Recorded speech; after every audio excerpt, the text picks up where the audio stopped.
So the map's New Dawn, and I'm in my brand new shiny Bridgeport, which is essentially a downgraded Des Moines. Kind of. We don't get radar, we do get a reload booster. We get an on-demand reload booster, which is nice because it gives us 80 seconds of reload boost that reduces our reload time from 12 seconds to 6 seconds, and we decide when we want to apply that. Of course, if we've been shot up, we've taken damage, our adrenaline rush will kick in, and that reload time will come down to more like 5 seconds or even 4 seconds. We get heals, unlike the Baltimore, which is nice to have. So we're relatively tanky for a heavy cruiser at tier 8, but let's not get carried away.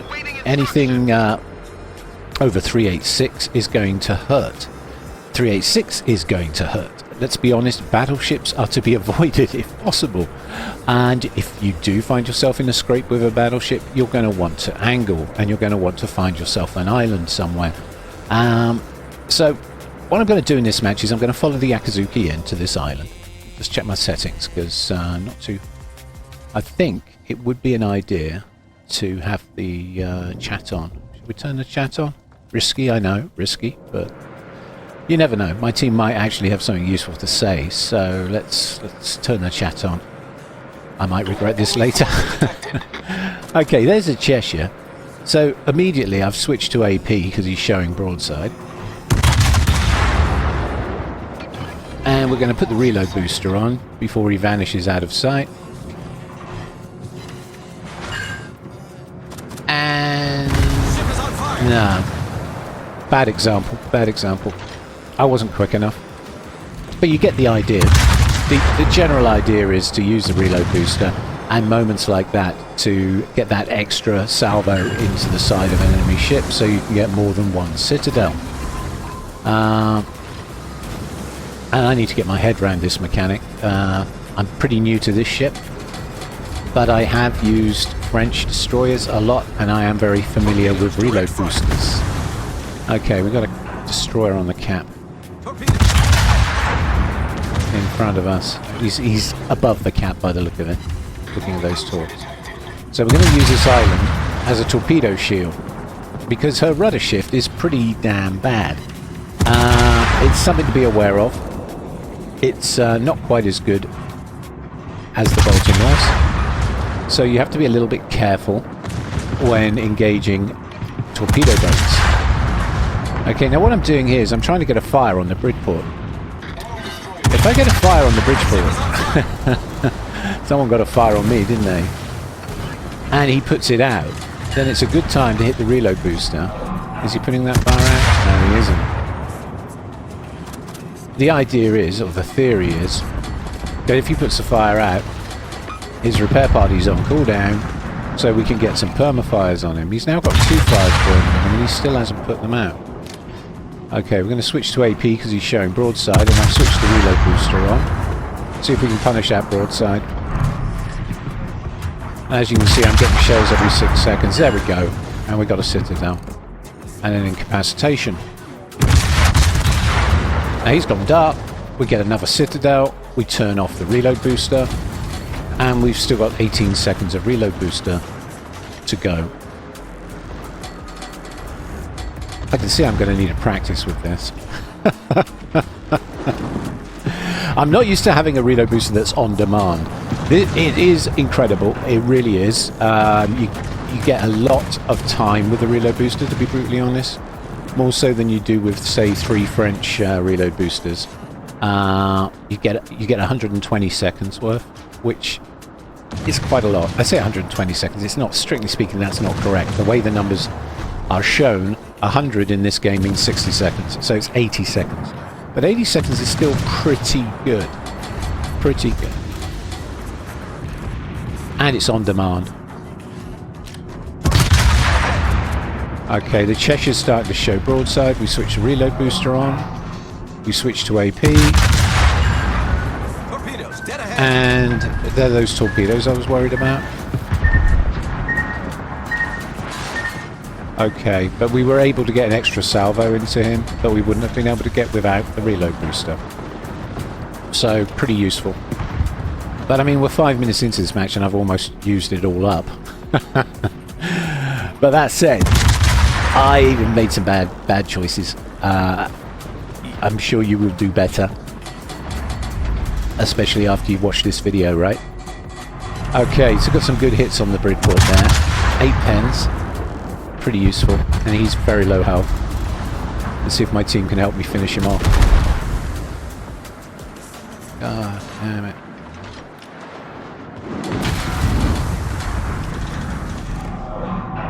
Okay, he's just on the edge of my gun range. And I'm keeping half an eye on the Cheshire behind me. There's also a Roma in the equation, along with an Iparanga that's on pretty low health. It's probably healed by now, though, I'd imagine. And there's a Harikaze out there somewhere, which is a Japanese torpedo boat. There's the Iparanga.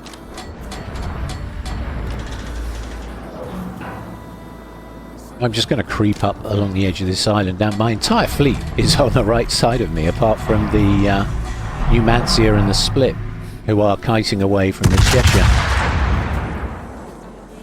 So I haven't got eyes. I need the Akatsuki to go and spot B for me. That would be incredibly useful. Yeah, there's a Harikaze.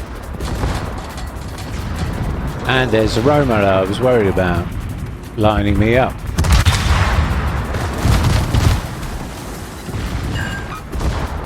And there were many overpens in his life. My goodness. So we need to get behind the island and fast. Now, had the Akatsuki lit the Roma, I would have been aware of the threat and I wouldn't have been left in that rather uncompromising position. Instead of which, I ended up having to risk my ship to have a little peek to see if there were any available targets. Okay, there's the Cheshire. He's travelling very fast. I don't think we can... yeah, because the shells are fairly floaty and they are fairly slow. Very similar to the Baltimore in terms of ballistics. Got little parachutes on.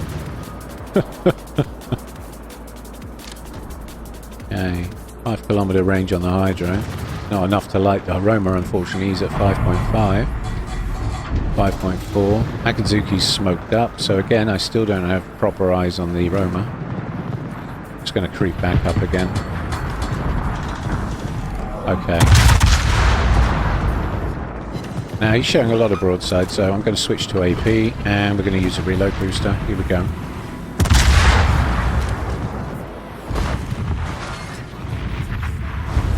And down he goes, and that's my reload booster used for the match.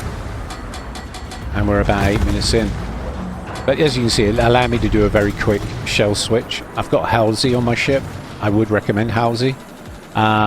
What's he bring? He brings incredibly fast reload, shell switching. So you can switch your shells a lot quicker with Halsey than you can with other captains. And that is incredibly useful on a ship like this one. A ship like the Des Moines. Any of the heavy cruisers in the American line. He's pretty useful to have. But he's pretty useful on virtually every American ship in the game. He's one of my favourite captains, if I'm honest. I don't know where this guy is.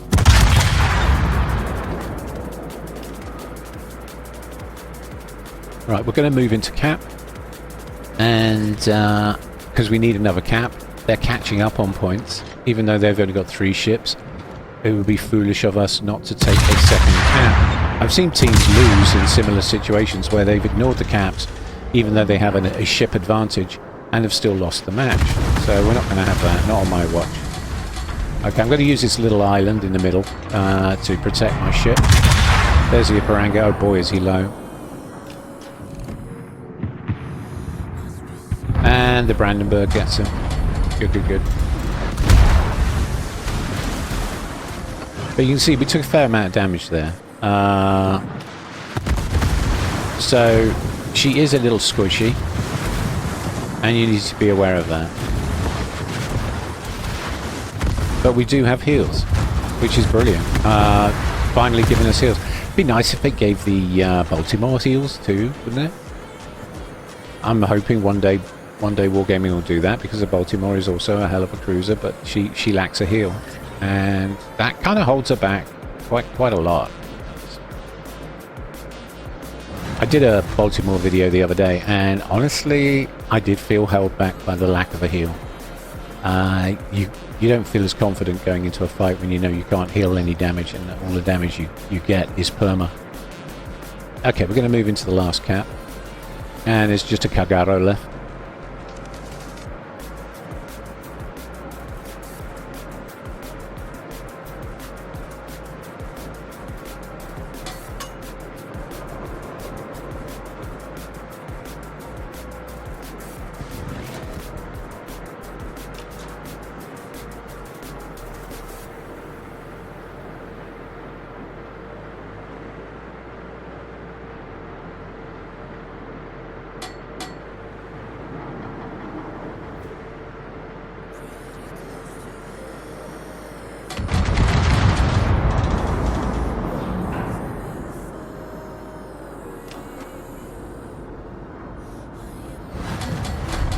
Okay, that's all 3 caps secured. Victory is in sight. And there's a Kagaro, right at a cap. Fancies his chances against a somewhat battered Akizuki. Don't blame him. We're going to try and support our Akizuki. I'm going to head up and try and give him some support. Even though, quite frankly, he was a lousy spotter. Yeah. I kind of get it. He's a gunboat. He's a smoke gunboat. He needs a destroyer to spot for him, right? Or a radar cruiser, actually. If I brought a radar cruiser, he might have been a little keener. And I would have been able to spot for myself. And this is the thing about the Baltimore. That's the utility it brings to rank. Its radar. So useful in a rank match. Tells you so much information about targets. Helps you flush out those destroyers that are sat in smoke. And of course, sadly, that's lacking from this ship. But the heal and the reload booster makes this ship a lot of fun. And I absolutely guarantee you will have fun in her. If you ground this ship, you're going to have a lot of fun in your life playing this one. She's a lot of fun.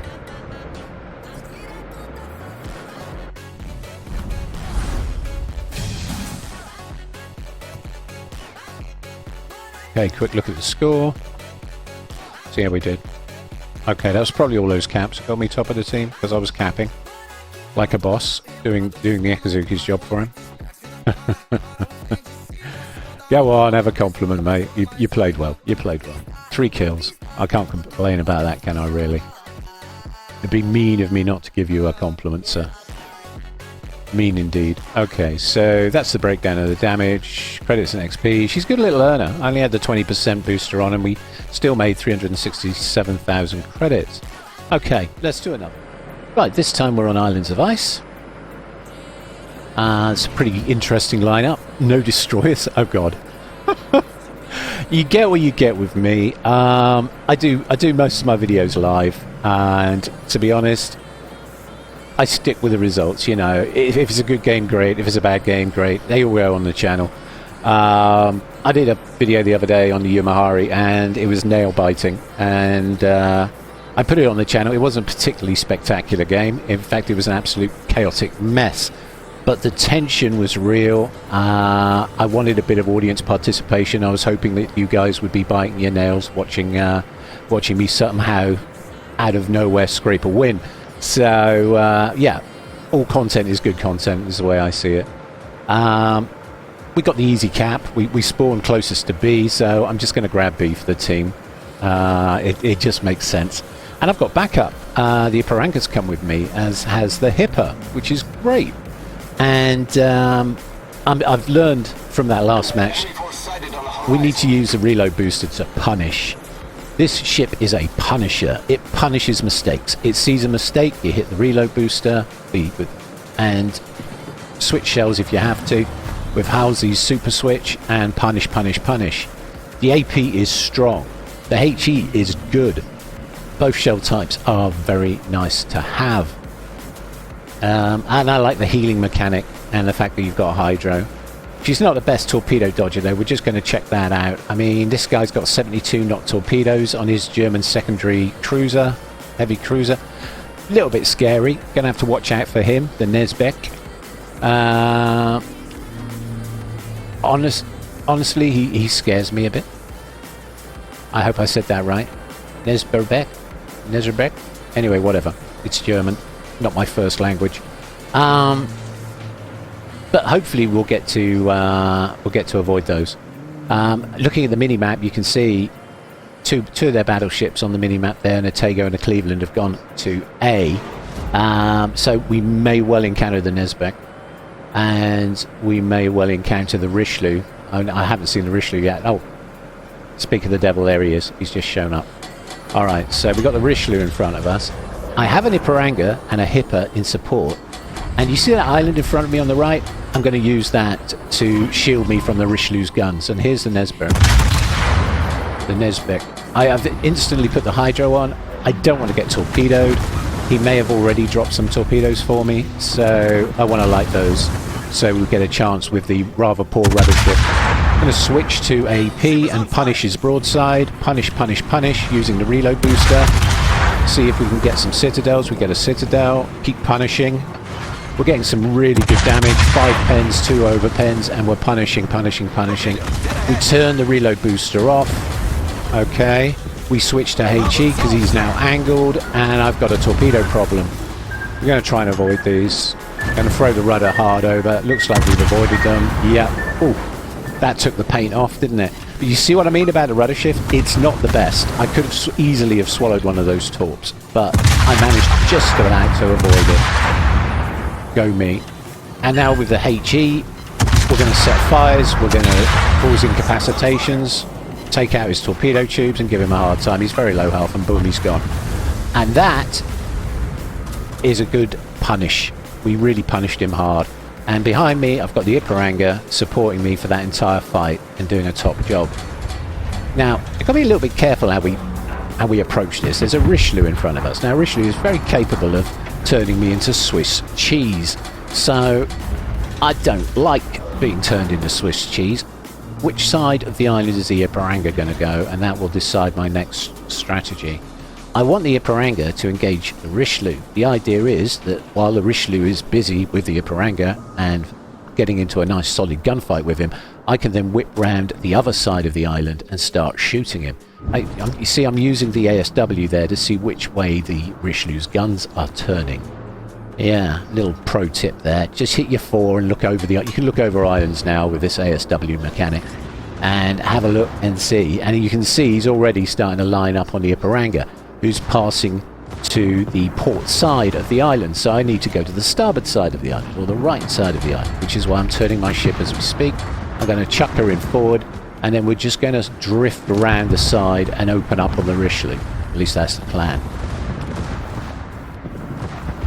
Meanwhile, our guys are defending A, kiting away, various different formats. Our Anhalt looks like he's about to push, and things are going okay. We've managed to deal with their Vladivostok and their Nesbeck, and their Zeton's looking low. Okay, so the Iparanga and the Richelieu are now shooting it out. And I'm going to pop around this side of the island and support our Iparanga. Here we go. And this is putting pressure on him. Would help if I had the HE out. I'm going to switch to HE now. You see it only takes about 4 seconds with Howy to switch. And then we can start setting fires, or at least that's the idea.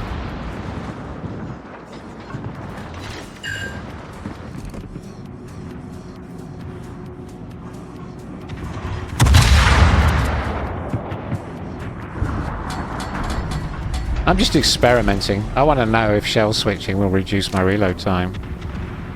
Doesn't look like it does.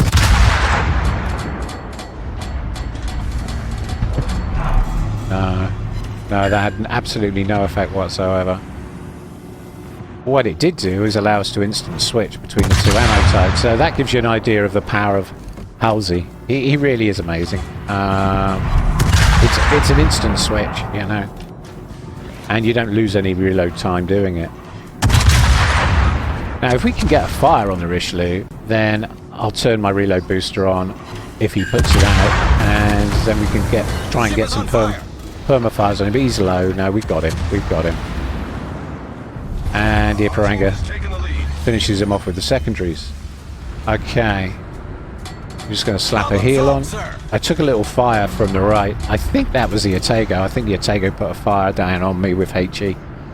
Not too sure where that came from, but I suspect he's out there somewhere, isn't he? Lurking around in the dark. Okay, let's take the cap. Let's get this cap for the team. And then I'm going to lead the charge towards the A-cap, the Otago and the Cleveland.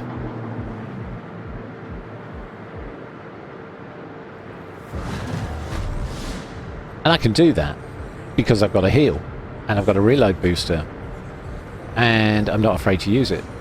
And I want to punish. This ship does feel like a punisher, definitely. It's nice to be able to have that quick switch. There's a Cleveland switching to AP in case he shows us broadside. He's not in gun range yet though, and he's just dealt with our handheld that pushed into him. That's unfortunate. I think the Otago and the Cleveland must have HE'd him down, I suspect. Okay, Cleveland is now in range. And he's going to have to turn to come out from the other side of that island. Is he going to show us some broadside?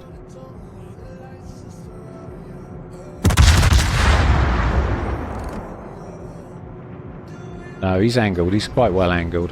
Those floaty shells kind of let me down a bit there.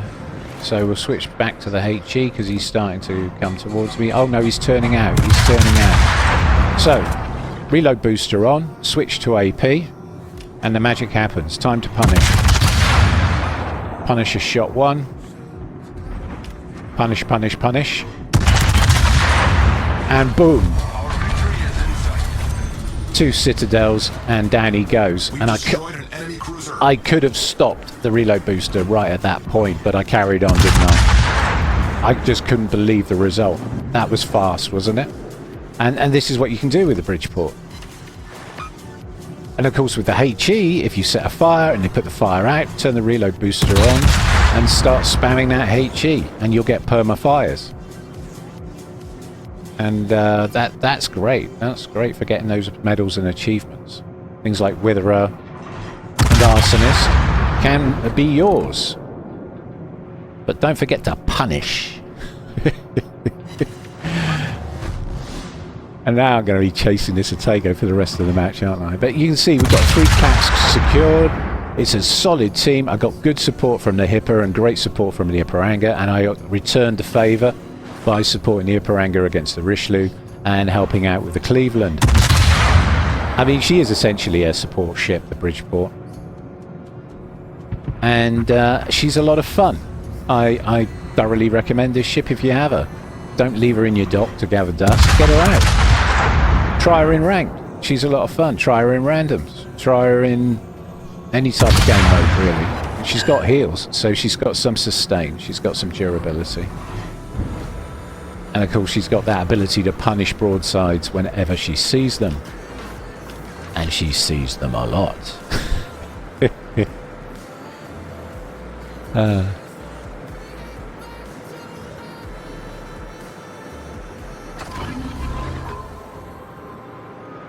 Right, I'm going to turn my hydro on because I'm expecting Otago torps at some point. I mean, the Otago has some pretty nasty torps on her. And we are in torpedo range. So, going to keep that on. That's a weakness. Dodging torpedoes. She's not the most lively ship I've sailed when it comes to the rudder shift. Which does let her down a tiny bit. But other than that, she's a pretty sweet package. There they are. There's the torps. He laid those pretty well. And we're just going to aim for that gap right there. Yeah, we're threading the needle. That's the thing. You've got hydro. Don't forget you've got hydro. Because it will save your life. Honestly. Those Japanese torpedoes hit hard. Just slap the heel on and punish, punish, punish. Okay. And as you can see, she's a nice little earner. 801,000 credits there, and top of the team again. Yeah, so there's the damage breakdown. If we look at the credits and XP, you can see I was running the 160% credit booster, which is why we got so many credits. Okay, let's have a quick look at the build. So I was using Howy, and there's my classic Des Moines build. That's for my Des Moines, if I'm brutally honest. But it works well on this ship too. You could swap that one for priority target if you so desire, and I would understand if you wanted to. Equipment wise, you've got this, and that just leaves me to say thank you all very much for watching, and if you enjoyed my content, don't forget to like and subscribe. Thank you.